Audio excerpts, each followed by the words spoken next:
SRH versus RCB 300 loading అని ఎక్కడ పడినా గానీ పోస్టులైతే చేస్తున్నారు సోషల్ మీడియాలో, యూట్యూబ్‌లో అంత లెక్క. 300 పక్కన పెడితే అసలు ఇక్కడ మ్యాచ్‌లు జరుగుతాయా లేదా అన్నదే సమస్య. ముఖ్యంగా చూసుకుంటే మిడిల్ ఈస్ట్ యొక్క యుద్ధాలు కావచ్చు, నెక్స్ట్ వచ్చేసి ఫ్లైట్లు కావచ్చు, ఎల్‌పీజీ ఇష్యూ కావచ్చు, ఇవన్నీ కూడా ప్రభావితం చేస్తాయి. సో, మనం వన్ బై వన్ చూసుకుందాము. వీళ్ళైతే ఫస్ట్ 20 మ్యాచెస్‌కి ఫేజ్ 1 అనే షెడ్యూల్ అయితే రిలీజ్ చేశారు. ఒక ప్రీ ప్లానెడ్‌గా క్యూరియాసిటీ క్రియేట్ చేశారు ఫ్యాన్స్ మధ్య. సో, ఇక్కడ ఫస్ట్ మ్యాచ్‌కి ముందైతే మనకు ఒక 15 డేస్ అలా ఉండాయి. కానీ ఇక్కడ వచ్చేసి ఆ 15 డేస్‌లో ఏమైనా జరగొచ్చు. యుద్ధం ఇంకా ఎక్కువ అయిపోవచ్చు. నెక్స్ట్ వచ్చేసి ఇంకా ఇక్కడ ఎక్కువ క్రైసిస్ రావచ్చు. గ్యాస్ సిలిండర్స్ ఇవన్నీ ఉన్నాయి కదా! సో, ఇక్కడైతే మ్యాచ్‌కి ముందైతే చాలా ఇబ్బందులైతే ఉంటాయి. ఒకటొచ్చేసి ఫ్లైట్స్ అయితే తిరగడం లేదు మిడిల్ ఈస్ట్ మీదుగా. దానివల్ల ఏమవుతుంది, ఫారినర్ ప్లేయర్స్ అయితే వచ్చి ఆడరు. ఎందుకంటే వెస్టిండీస్ వచ్చేసి ఇండియాతో లాస్ట్ మ్యాచ్ ఆడిన తర్వాత 12న అలా అయితే వాళ్ళ దేశానికి వెళ్ళారు. సౌత్ ఆఫ్రికా కూడా న్యూజిలాండ్‌తో సెమీఫైనల్ ఆడిన తర్వాత అది కూడా 12న వచ్చేసి వాళ్ళ దేశానికి వెళ్ళారు. సో, ఇన్ని రోజులు గ్యాప్ ఉంది. వీళ్ళైతే స్టక్ అయిపోయారు. మ్యాచ్‌లు అయిపోయిన తర్వాత కూడా వాళ్ళ దేశానికి వెళ్ళలేకపోయారు.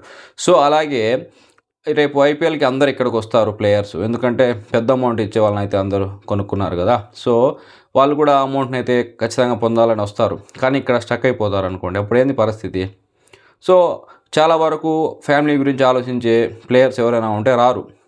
ఎందుకొస్తారు? నెక్స్ట్ ఇయర్ సంపాదించుకోవచ్చు డబ్బులు. ఇండియాలో కాకుండా ఇంకో దేశంలో సంపాదించుకోవచ్చు. ఇండియాలోనే జరుగుతున్నాయా మ్యాచెస్ అన్నీ?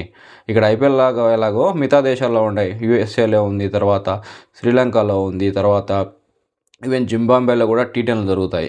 సో, ఇక్కడ ఇండియాకొచ్చి ఇక్కడ స్టక్ అయిపోవాలని ఎవరు అనుకోరు. సో, ఆ విధంగా అయితే ప్లేయర్స్ రాకపోవచ్చు.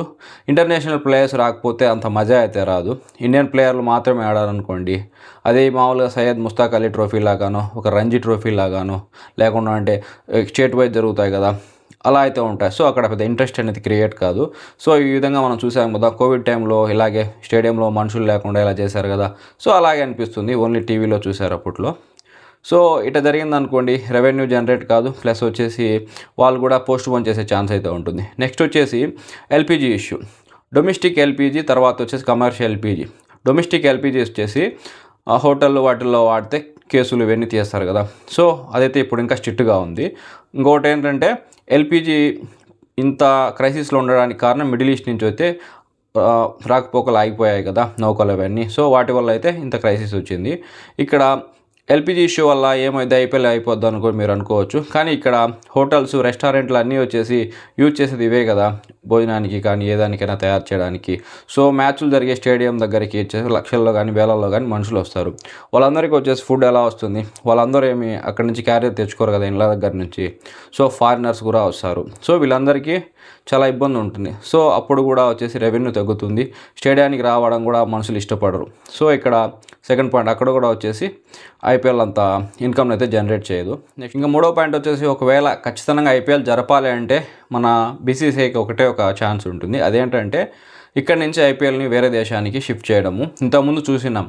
ఎలక్షన్ టైంలో అలాంటి టైంలో వచ్చేసి మామూలుగా సౌత్ ఆఫ్రికా అట్లా చేంజ్ చేస్తారు. సో, ఇప్పుడు కూడా అదే చేయొచ్చు. క్రికెట్‌కి ఫ్యాన్స్ ఎక్కువ ఉండే సౌత్ ఆఫ్రికా కానీ, ఇంగ్లాండ్‌లో కానీ, ఈవెన్ ఆస్ట్రేలియాలో కానీ షెడ్యూల్ చేసుకోవచ్చు.